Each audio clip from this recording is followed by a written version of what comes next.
अस्सलाम वालेकुम जी। कोयटा ग्लेडिएटर आज का मैच हार गई और आउटस्टैंडिंग परफॉर्मेंस दी लाहौर कलंदर ने। एक चीज अब टीम को समझना पड़ेगी और हम भी इस टूर्नामेंट में, ये टूर्नामेंट शुरू होने से पहले हम भी ये समझ रहे थे कि पिंडी में वही हालात होंगे, वही मार लगेगी, उसी तरह छक्के चौके लगेंगे, 250 रन या उससे ज्यादा रन होंगे। ये ऐसा नहीं हुआ। पहले क्या होता था, लास्ट सीजन 250 या उससे ऊपर रन होते थे और चेज हो रहे थे। विकेट बहुत अच्छी थी, बैटिंग विकेट थी, ब्रेक नहीं हो रहा था, बल्ले में बहुत अच्छा बॉल आ रहा था। लेकिन आज कोयटा ग्लेडिएटर का ये मैच हारने के बाद कोयटा ग्लेडिएटर को ये आइडिया हो जाना चाहिए, पेशावर ज़ल्मी को ये आइडिया होना चाहिए, लाहौर कलंदर को ये आइडिया हो जाना चाहिए कि 3 मैचेस में जो है वो रन चेज करने की कोशिश की है, रन चेज नहीं हुए। सिर्फ रन कहां चेज हुए? कराची में, कराची की पिच के ऊपर, जहां कल के मैच में कराची किंग्स ने अगेंस्ट मुल्तान, ठीक है, 234 रन जो इतना बड़ा टारगेट था वो चेज किया, क्योंकि बॉल बल्ले पे आ रहा था, बॉल ब्रेक नहीं हो रहा था, बहुत ट्रू बैटिंग विकेट था, जिसकी वजह से जेम्स विंस के 100 की वजह से कराची किंग्स जीती। यहां पे बॉल ब्रेक हो रहा है और टीम्स क्या गलती कर रही है? ठीक है, पहले देखें, पहली बैटिंग में आप 200 या 200 प्लस क्यों रन कर रहे हैं? एक तो उस टीम के ऊपर कोई प्रेशर नहीं होता, उसके बाद वो 6 ओवर थोड़ा सेंसिबल खेलने की कोशिश करते हैं। अगर शुरू में 1 आध 2 विकेट्स गिर जाती हैं, उसके बाद सेंसिबल होके 6 ओवर तरीके से खेल के आड़ा उड़ी करके नहीं वो खेलते। इस तरह प्रॉपर नॉर्मल क्रिकेट खेल के हर टीम आप देखना 10 ओवर में तकरीबन 100 रन कर रही है, जिस टीम ने 200 रन से ज्यादा रन पहले बैटिंग करते हुए किए हैं। उसके बाद उनके हाथ में विकेट्स इन हैंड होते हैं, फिर वो रन्स बनाना और खुली डुली रन्स मारने की कोशिश करते हैं और उनके बल्ले पे बॉल भी आता है।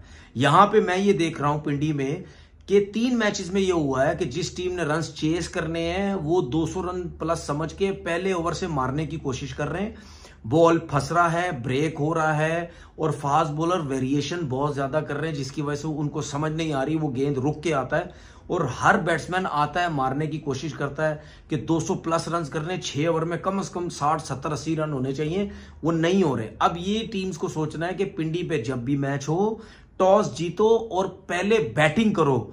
अब ये भी लाहौर कलंदर ने कर दिया या ये कोयटा ने कर दिया कि उन स्पिनर्स एक्स्ट्रा एक और ऐड किए हैं। वो उसकी वजह यह है कि यहां बॉल ब्रेक हो रहा है। जब बॉल ब्रेक हो रहा है तो पहले बैटिंग करो, सेकंड बैटिंग में एक इनिंग में पिच यूज हो रहा है, सेकंड में बॉल ब्रेक हो रहा है, नहीं रन्स बन रहे। तो अब मुझे ऐसा लगता है कि नेक्स्ट टाइम ऐसा ही होगा।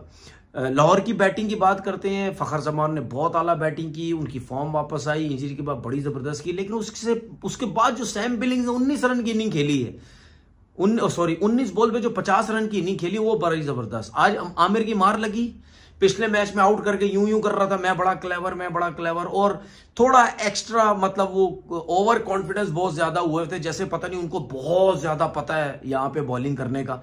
आज क्या हुआ, बॉलिंग खत्म हो गई, वो जो क्लेवर पेन था सब खत्म हो गया। इसीलिए कहते हैं थोड़ा सा तरीके से रहें। ठीक है, आप बहुत ज्यादा वो हाइपर हो जाते हैं। आज भी देख लें, वो जो उस्मान तारिक जो इनका स्पिनर है, उसने मिस फील्डिंग की, उसके साथ क्या एटीट्यूड था। रायली रूसू ने जो बॉल मिस किया, उसके साथ क्या एटीट्यूड था। उसने फौरन से यूं इशारा कर दिया, इतना गैप था भाई मेरे में और बॉल में, ज्यादा शोर मचाने की जरूरत नहीं है। उसने एक सिग्नल दे दिया। आपका एटीट्यूड, आमिर साहब का एटीट्यूड बिल्कुल ठंडा था। तो ये एटीट्यूड का प्रॉब्लम आमिर का तो है ना। ठीक है, आप अच्छे बॉलर हैं, कॉन्फिडेंस होता है बंदे को, लेकिन ऐसा रखता है कि जब आपकी मार पड़ती है तो फिर कोई आगे से कुछ बोलता नहीं है। तो 219 रन बहुत ज्यादा हो गए थे। चेस करने की कोशिश की, सर्किल में ही 3-4 आउट हो गए, फिर नैलन सारे आउट हो गए जितने भी थे, सऊद शकील वगैरह। मेरा सवाल ये है कोयटा ग्लेडिएटर के ऑनर से, कोयटा ग्लेडिएटर की कोचिंग स्टाफ से, इवन कप्तान से भी, शोएब मलिक क्यों खेल रहा है ये मुझे बता दे। क्या काम है उसको? भी आज भी 14-15 रन किए। आप ख्वाजा नाफे को जाया कर रहे हैं। ठीक है, हसन नवाज पाकिस्तान खेला, 100 किया, सब कुछ किया, उसको अब मौका देंगे ना। हम क्या करते हैं, लड़के को पाकिस्तान खिला के आके फिर पीएसएल में या डोमेस्टिक में मौका देते कि आप सीखे। हालांकि उल्टा चक्कर है, डोमेस्टिक खेल के, पीएसएल खेल के उसको पाकिस्तान खिलानी चाहिए।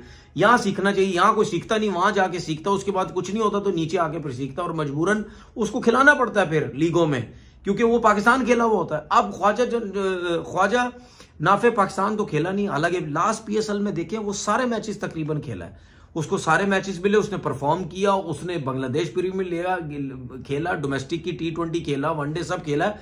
वो एक टैलेंट नजर आ रहा है भाई। वो इस टाइम साइम अयूब के बाद मैं अपनी बात कर रहा हूं, साइम अयूब के बाद मुझे सबसे अच्छा टैलेंट नजर आता है वो as a opener.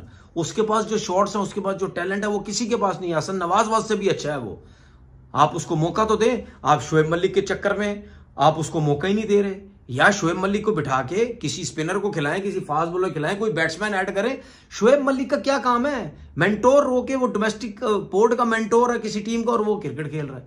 Mentor TV पे बैठे हुए हैं, ठीक है, मेंटोर कमेंट्रियां कर रहे हैं, हर चीज तो कर रहे हैं।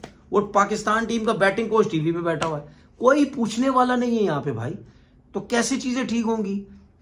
मतलब यार कोई खुदा का खौफ करो यार। ये फ्रेंचाइजीज को खुद सोचना पड़ेगा। वो मोहम्मद नईम है, या नईम है जो ओपन कर रहा है लाहौर कलंदर से, मतलब कोई डोमेस्टिक क्रिकेट नहीं खेली, कोई कुछ भी नहीं किया। वो कलंदर की प्लेटफॉर्म से आया, उसको डायरेक्ट पीएसएल खिला दी। वो भाई क्या कर रहे हो पाकिस्तान क्रिकेट के साथ? ये आपके लोग, आपके क्रिकेटर सब कर रहे हैं। अगर आपकी अकेडमी से कोई लड़का आया तो उसको डोमेस्टिक क्रिकेट में भेजना चाहिए। जाओ यार, आगे आप नजर आ रहे हो, अच्छे लग रहे हो, जाओ डोमेस्टिक खेलो, सीखो, फिर आना गई पीएसएल में। डायरेक्ट उसको पीएसएल खिला के, मैं क्या जानता नहीं हूं सबों को, 2 मैच में रन करेगा, आप उसको पाकिस्तान खिलाने पड़ जाएंगे। आपके मीडिया के लोग पीछे पड़ जाएंगे, उसके जर्नलिस्ट जितने हीरो बने, रिपोर्टर, ठीक है, वो सब खिलाने पड़ जाएंगे। ओ जी बड़ा अच्छा टैलेंट, भला अच्छा टैलेंट है, कुछ नहीं करेगा, बोलेंगे इसको क्यों खिला दिए। तो हर चीज में तो बेड़ा गर्क हुआ है यहां पे, हर चीज में। मतलब यानी एक बंदा 42-43 साल का हो गया, अगर 42-43 का शोएब मलिक खेल रहा तो फिर औरों को भी खिलाओ ना। औरों को भी खिलाओ जो 40-40 साल के, 42 साल, उनका क्या कसूर है? उनको भी खिलाओ फिर पीएसएल। कितने प्लेयर डोमेस्टिक के जाया हो रहे हैं, कितने प्लेयर जाया हो रहे हैं। और हम बार बार सुनते हैं यार, कितनी दफा सुनते हैं, लोगों से सुनते हैं कि यार कोयटा ग्लैडिएटर में ये सब कुछ चलता रहता है, किसी ना किसी को अपनी मर्जी से खिला देते हैं, प्लेयरों के साथ प्लेयरों को जाया कर देते। अब मुझे एक बात बताए ना, ख्वाजा नाफे जो इतना अच्छा परफॉर्म कर रहा है, क्या उसके लिए ये पीएसएल जरूरी नहीं था? क्या उसके लिए सारे मैचेस खेलने जरूरी नहीं थे? जितना वो इंप्रूव कर रहा है, वो हो सकता है वो एज अ ओपनर बहुत टॉप का परफॉर्म कर जाता, तो फिर वो भी लाइन में लग जाता ना, वो भी पाकिस्तान की लाइन में लग जाता, उसको भी खिला देते पाकिस्तान। मतलब एक लड़का इतना अच्छा प्लेयर, उसका कॉन्फिडेंस आप लोग खराब कर रहे हो। फ़हीम अशरफ आपने देख लिया, कितनी मार खाई ना, बैटिंग में कुछ ना कुछ। लोग कहते हैं फ़हीम अशरफ, भाई एवरेज क्रिकेटर हैं ये सारे, कुछ भी नहीं है। अब ऐसा ना हो कि कोयटा ग्लैडिएटर जो है वो पहला मैच इतना जबरदस्त जीती, उसके बाद जो है, देखिए मैं आपको बताऊं, कोयटा ग्लैडिएटर भी जो है वो पेशावर ज़ल्मी के खिलाफ जो मैच जीती है ना, मैं ये नहीं कह रहा बहुत अच्छी जीत थी, बहुत जबरदस्त बैटिंग की गई उनकी तरफ से, लेकिन ये मैं बता दूं आपको, पेशावर ज़ल्मी की बॉलिंग मुझे बहुत वीक लग रही है, इवन मुझे बैटिंग भी वीक लग रही है। पेशावर ज़ल्मी मुझे नहीं लगती कोई इतनी हाँ, वो जिस तरह पहले होता था ना, पिछले सीजन साइम अयूब और बाबर रन्स करते थे तो टीम बड़े रन्स कर रही है, उसके बाद जाके कहीं बॉलर इनके डिफेंड कर पाते थे तो ठीक था, वरना वो भी रन चेज करवा रहे थे। तो इस दफा भी यही होगा कि अगर बाबर ने रन कर दिए, ये साइम ने रन कर दिए, अगर इन लोगों ने कुछ थोड़े बहुत रन्स कर दिए ऊपर से सर्किल में, तो नीचे से आगे बाकी प्लेयर्स रन करते चले गए तो कर गए, और बॉलर ने डिफेंड कर दिए तो कर दिए, वरना मुझे नहीं टीम लगती पेशावर की जो इतनी जबरदस्त टीम है। कल पेशावर का और कोयटा आपके सामने 140 पे पूरी टीम आउट होगी 16-17 ओवर में। सिर्फ वाहिद रायलू रूसो था जिसने 44 रन की इनिंग खेली, बाकी किसी ने कुछ भी नहीं किया। कल का मैच पेशावर ज़ल्मी और इस्लामाबाद का है। मैं इस्लामाबाद की तरफ जाऊंगा क्योंकि मुझे ऐसा लगता है कि इस्लामाबाद की जो बैटिंग बॉलिंग है वो पेशावर की बैटिंग बॉलिंग से बहुत स्ट्रांग है।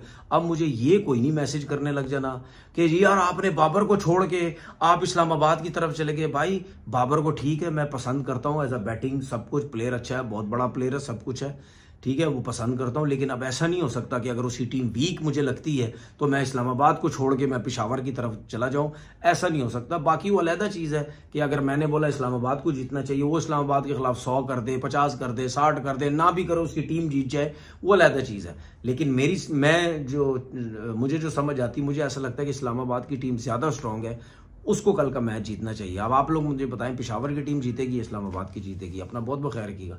अल्लाह हाफिज़।